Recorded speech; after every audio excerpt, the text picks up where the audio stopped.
Guys, welcome back to our channel.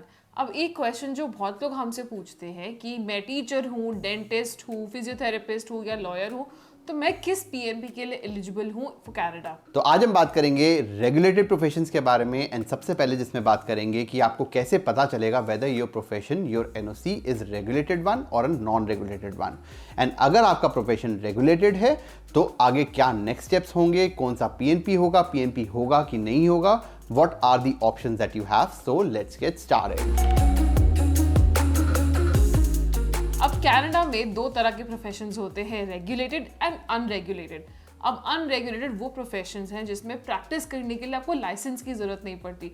अब जैसे Navjot is a marketer and I am a software developer, अब there are certifications available but they are not mandatory to get a job. And उसके बाद आते हैं regulated professions जैसे कि teachers, lawyers, dentist, doctors, physiotherapist, psychologist, architects. अब ये all in all सारे मिला के about 20% of all professions are actually regulated. इनमें से बहुत सारों पे हमने वीडियो बनाई है जिनकी हम लिंक्स जो हैं वो डिस्क्रिप्शन में डाल देंगे, but they come with the complication of licensing. वो इसलिए because if you are a lawyer in India तो यहाँ के कनाडा के laws are very different from what they are in India. So in order to protect the interest of people in Canada you need a licence to practise as a lawyer in Canada. अब पहले देखते हैं how do we know whether our profession और NOC is regulated और not, और इसको जानने के लिए चलते हैं मेरे लैपटॉप पे। Information centre for international credentials, इसके अंदर जब आप नीचे जाओगे तो there will be a place जहाँ पे आप अपना एनओसी कोड डाल सकते हो। फॉर एग्जांपल अगर मैं डालता हूँ टीचर्स, एंड टीचर्स के अंदर मैं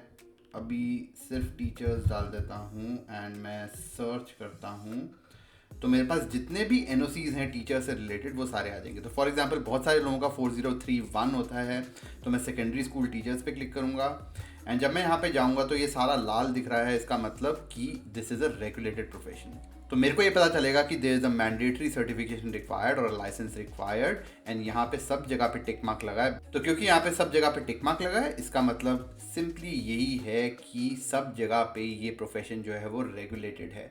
एक आध एग्जांपल और ले लेते हैं। फॉर एग्जांपल अगर मैं फिजियोथेरेपिस्ट देखूँ या डॉक्टर देख लेते हैं, चलो। तो अगर मैं डॉक्टर देखूँ और मैं सर्च पे क्लिक कर दूँ सीधा यहाँ पे जाके, तो अगेन आई विल सी कि चलो डेंटिस्ट देखते हैं 3113, यहीं पे लिखा हुआ है कि it is a regulated profession. So let's just click on dentist. मैं नीचे जाऊँगा, अगेन सब जगह लाल है and it actually means that यहाँ पे भी there is a certification required और a licence required everywhere in all the provinces.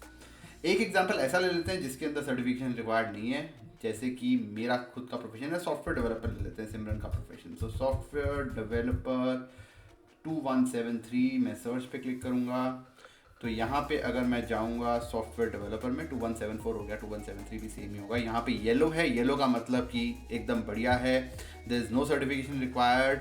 यहाँ पे नॉन रेगुलेटेड में बेसिकली सर्टिफिकेशन जो है वो अवेलेबल है बट मैंडेटरी नहीं है, इसीलिए यहाँ पे टिक मार्क लगे हैं। But the main thing is कि यहाँ पे क्रॉस लगा है, इसका मतलब there is no mandatory certification required. अभी रिजर्व टाइटल और एक्सक्लूसिव राइट टू प्रैक्टिस, इसका मतलब मेरे को इतना नहीं पता है, बट अगर इनमें से कहीं पे भी टिक मार्क लगा है that means that the profession is regulated, and 95% of the cases में PNP will not be an option.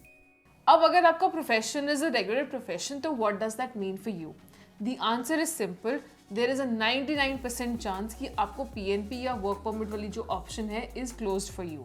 वो इसलिए कि जब किसी को वर्क परमिट या पीएनपी मिलता है तो एक्सपेक्टेशन ये होती है कि जैसे ही आप यहाँ पे लैंड करो you start contributing to the economy from day one.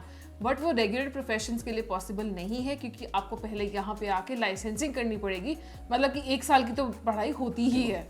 अब इस केस में जो ऑप्शंस हैं वो काफ़ी लिमिटेड होती हैं। सबसे पहला इज एफएसडब्ल्यू, जो कि फेडरल स्किल्ड वर्कर होता है, जो एक्सप्रेस एंट्री के थ्रू होता है, जिसके ड्रॉज अभी तो नहीं आ रहे हैं। अब जब ये वाले ड्रॉज आएंगे तो जो कट ऑफ है वो काफ़ी देर तक 470 से ऊपर ही रहने वाली है। So if you are in regulated profession and with a score of 470+, you will still be okay. But the only difference is जब आप यहाँ पे आओगे तो आपको एकदम से जॉब नहीं मिलेगी। You will first have to do the licensing, एक आध साल लगेगा। You will have to be more financially prepared than us unregulated profession people. But ये जो पढ़ाई है इसके अंदर पैसे भी लगेंगे, टाइम भी लगेगा, but at least you will be here. दूसरा सिनारियो इज जब आपका score is between 450s 460s या उससे भी कम। अब इस केस में ये आपका क्योंकि रेगुलर प्रोफेशन है तो PNP is not an option. If you are married तो आप अपने स्पाउस को एज अ प्राइमरी एप्लीकेंट बनाओ एंड उनका जो एक्सपीरियंस है या उनका एनओसी कोड देख के देखो कि whether they are eligible for any PNP और not, and if that happens तो it's easy for you because secondary applicant का एनओसी तो काउंट होता ही नहीं है सीआरएस में, which I think you already know. अगर तब भी आपके पॉइंट्स नहीं बन रहे, पीएनपी भी ऑप्शन नहीं है, then you should definitely consider study as an option. अब ये भी केस टू केस डिपेंड करता है। For example if you are married and if you are in a regulated profession and अगर आप यहाँ पे आके पढ़ाई करते हो, देन योर अनरेगुलेटेड प्रोफेशन वाला जो स्पाउस है they can actually come here on work permit and they can work, and उससे थोड़े से जो बिल्स हैं वो पे ऑफ हो जाएंगे।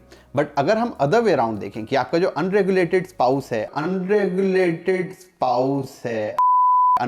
प्रोफेशन वाला स्पाउस है, they come here on study permit and आप अगर वर्क परमिट पे आते हो तो you can not work here, at least not in your profession.